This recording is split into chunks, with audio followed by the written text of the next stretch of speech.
ತಮಿಳುನಾಡಿಗೂ ರಾಮನಿಗೂ ಇದೆ ಐತಿಹಾಸಿಕ ನಂಟು. ಇರೋಡ್ ಜಿಲ್ಲೆಯಲ್ಲಿ ಶ್ರೀರಾಮಚಂದ್ರನ ಕುರುಹು ಪತ್ತೆಯಾಗಿದೆ. ದಕ್ಷಿಣ ಭಾರತದ ಬಹುತೇಕ ರಾಜ್ಯಗಳಿಗೆ ಶ್ರೀರಾಮನ ನಂಟಿದೆ. ಇದರಲ್ಲಿ ತಮಿಳುನಾಡು ಇರೋಡ್ನಲ್ಲಿ ಒಂದು ಬಹಳ ಮುಖ್ಯವಾದಂತಹ ಕುರುಹು ಪತ್ತೆಯಾಗಿದೆ. ರಾಮನ ಪಾದ ಊರಿನಲ್ಲಿ ಲಂಕಾಗೆ ತೆರಳುವಂತಹ ವೇಳೆ ರಾಮನಿಗೆ ಅಡ್ಡಲಾಗಿತ್ತು ಬೆಟ್ಟ. ಈ ವೇಳೆ ಬೆಟ್ಟವನ್ನ ಬಾಣದಲ್ಲಿ ತುಂಡರಿಸಿದ್ದ ನಂಬಿಕೆ ಇದೆ. ರಾಮಪಾದ ಮಂಡಿಯೂರಿದ್ದ ಸ್ಥಳದಲ್ಲಿ ಇದೆ ಗುರುತು. ಸತ್ಯಮಂಗಲ ಕಾಡಿನಲ್ಲಿರುವಂತಹ ರಾಮನ ಪಾದ ದೇವಾಲಯ. ಸೊ ಇಲ್ಲಿ ನೀವೀಗೇನು ದೃಶ್ಯದಲ್ಲಿ ನೋಡ್ತಾ ಇದ್ರೆ ಇದು ರಾಮನ ಪಾದ ಅನ್ನೋ ನಂಬಿಕೆ ಇದೆ. ಇದು ಬಹಳ ಪ್ರತೀತಿ ಇರುವಂತಹ ಒಂದು ಸ್ಥಳ. ಸೊ ಲಂಕೆಗೆ ಹೋಗುವಂತಹ ಸಂದರ್ಭದಲ್ಲಿ ಒಂದು ಬೆಟ್ಟ ಅಡ್ಡವಾಗಿತ್ತು. ಈ ವೇಳೆ ಬೆಟ್ಟವನ್ನ ಅಲ್ಲಿ ಕಾಲೂರಿ ಒಂದು ಪಾದವನ್ನು ಊರಿ ಬೆಟ್ಟವನ್ನ ಬಾಣದಿಂದಲೇ ತುಂಡರಿಸಿದ್ದ ನಂಬಿಕೆ ಇದೆ. ಸೊ ಹಾಗಾಗಿ ರಾಮನ ಪಾದ ದೇವಸ್ಥಾನ ಅಂತಲೇ ಇಲ್ಲಿ ಕರೀತಾರೆ. ಮಂಡಿಯೂರಿದ್ದ ಸ್ಥಳ ಇದೆ. ಸೊ ಸತ್ಯಮಂಗಲ ಕಾಡಿನಲ್ಲಿರುವಂತಹ ಒಂದು ಸಂದರ್ಭ ನೀವೀಗ ನೋಡ್ಬೋದು. ಒಂದು ಮಂಡಿ ಊರಿದಂಥ ಜಾಗ, ಮತ್ತೊಂದು ಪಾದವನ್ನು ಊರಿದಂಥ ಒಂದು ಪ್ರದೇಶ ಇದು ಬಂಡೆಯ ಮೇಲೆ ಅಂತ. ಸೊ ಅಲ್ಲಿಂದ ಬಾಣವನ್ನು ಪ್ರಯೋಗ ಮಾಡುವ ಮೂಲಕ ಬೆಟ್ಟವನ್ನು ಅಡ್ಡವಾಗಿದ್ದಂಥ ಬೆಟ್ಟವನ್ನು ತುಂಡರಿಸಲಾಗಿತ್ತು ಅನ್ನೋ ನಂಬಿಕೆ ಇದೆ. ಸೊ ತಮಿಳುನಾಡಿನಿಂದ TV9 ಗ್ರೌಂಡ್ ರಿಯಾಲಿಟಿ ಚೆಕ್ ಅನ್ನು ನಡೆಸಿದೆ ನಮ್ಮ ಪ್ರತಿನಿಧಿ ಸೂರಜ್. ಒಂದು ಪ್ರತ್ಯಕ್ಷ ವರದಿ ಕೊಟ್ಟಿದ್ದಾರೆ, ಬನ್ನಿ ನೋಡೋಣ.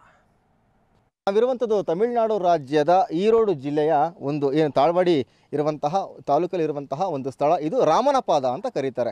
ರಾಮನ ಪಾದ ಅಂತ ಈ ಒಂದು ಸ್ಥಳಕ್ಕೆ ಹೆಸರು ಬರೋಕ್ಕೆ ಕಾರಣ ಏನಂತ ನೋಡೋದಾದರೆ, ಯಾವಾಗ ಸೀತಾ ಅಪಹರಣವಾದಂತಹ ಸಂದರ್ಭದಲ್ಲಿ ರಾಮ ಲಂಕೆಗೆ ಹೋಗ್ತಿರುವಂತಹ ಸಂದರ್ಭದಲ್ಲಿ ಇದೇ ಒಂದು ಮಾರ್ಗ ಮಧ್ಯವಾಗಿ ಹೋಗ್ತಾರೆ. ಈ ಒಂದು ಸಂದರ್ಭದಲ್ಲಿ ಎದುರುಗಡೆ ಬೆಟ್ಟ ಇರುತ್ತೆ. ಬೆಟ್ಟವನ್ನು ಬಾಣವನ್ನು ಬಿಟ್ಟು ಆ ಒಂದು ಬೆಟ್ಟವನ್ನು ಛಿದ್ರ ಮಾಡ್ತಾರೆ. ಅದೇ ರೀತಿಯಾಗಿ ಯಾವಾಗ ಬೆಟ್ಟಕ್ಕೆ ಒಂದು ಬಾಣವನ್ನು ಹೊಡಿತಾರೆ ಶ್ರೀರಾಮಚಂದ್ರ ಪ್ರಭುಗಳು, ತಾವು ನೋಡ್ತಾ ಇರ್ಬೋದು ದೃಶ್ಯಾವಳಿಗಳಲ್ಲಿ, ಇದೇ ಮಂಡಿ ಊರಿದಂತಹ ಸ್ಥಳ. ಶ್ರೀರಾಮಚಂದ್ರ ಇಲ್ಲಿ ಮಂಡಿಯನ್ನು ಹೂರಿ ಪಾದವನ್ನು ಹೂರಿ ನೇರವಾಗಿ ಒಂದು ಬಾಣವನ್ನು ಹೊಡಿತಾರೆ. ಅದಾದ ಬಳಿಕ ಆ ಬೆಟ್ಟ ಛಿದ್ರಗೊಂಡು ದಾರಿ ಮಾಡಿಕೊಡುತ್ತೆ. ಹಾಗಾಗಿ ಈ ಒಂದು ಸ್ಥಳವನ್ನು ಪವಿತ್ರ ಸ್ಥಳ ಅಂತ ಕರೀತಾರೆ. ಜೊತೆಗೆ ರಾಮರ ಪಾದ ಅಂತ ಹೇಳಿ ಆಗಿನಿಂದನೂ ಕೂಡ ಈ ಒಂದು ಗ್ರಾಮಕ್ಕೆ ಒಂದು ಹೆಸರು ಬಂದಿರುವಂಥದ್ದು. ತಾವು ಕೂಡ ನೋಡ್ತಾ ಇದ್ದೀರಾ ಈ ಒಂದು ದೃಶ್ಯಾವಳಿಗಳಲ್ಲಿ.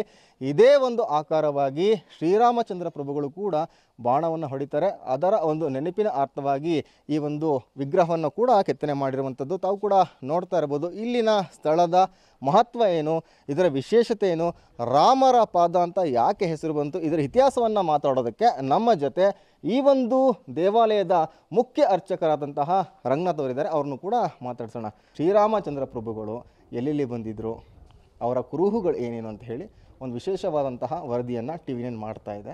ಈ ಸ್ಥಳದ ವಿಶೇಷವಾದಂತಹ ಸಂಗತಿಗಳೇನು?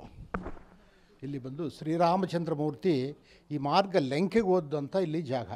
ಈ ಜಾಗದಲ್ಲಿ ಬಂದು ಅವರ ಪರ್ಣಕುಟಿ ಹಾಕಿ ಇದ್ದದಂಥ ಒಂದು ಜಾಗ.